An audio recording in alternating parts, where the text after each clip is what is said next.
So my first question, Taylor, is curious, how to be flexible in the conversation because it's my weakness recently. And whether you are in the DMs or phone setting, like what should be the right framework as a setter to be really flexible in the conversation? Yeah, so I think the fact that you've asked what framework do I need to have to be flexible is the wrong question Okay. because you're focusing, I need structure and framework to be flexible. The idea of flexibility is a lack of framework, right? So you need to start from the opposite side and focus on, right, well, if I'm having a flexible conversation, in what ways am I, having that flexibility? Is it just simply addressing something that somebody said and like being interested in them? Think about when I was speaking with Ryan, he mentioned some parts about his agency. Sometimes I just stopped the conversation, addressed what he'd been doing. I even asked at the end of the call about, oh, like how was my sales performance there? Was it good?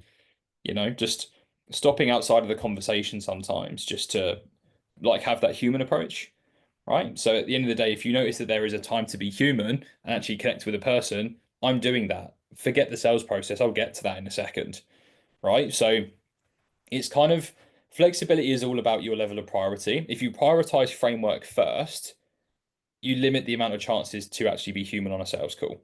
If you prioritize being human first, you're going to find loads of occasions where you can like acknowledge somebody or comment on something that somebody said and show that you're interested and invested in that person. And then if you have framework second, you'll just move back on into the next questions. Because if you already know what answers you're looking for, right? And what leads on to certain questions and things like that. It's already memorized in your head, right? So that is what you learn. You master your framework. Whatever works for you. Obviously, there's a bunch in the classroom that you can look through.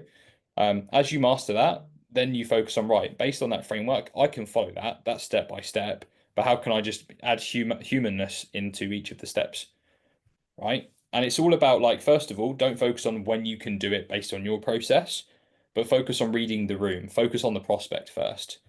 That will let you know when you should be human, when you should be more process driven. So that's what I'll say to that. It's focus on your priorities. You're focusing on a framework to be more human, which is actually not human, right? Just be human and then do the framework. They're both slightly separate. Just make sure you prioritize being human first.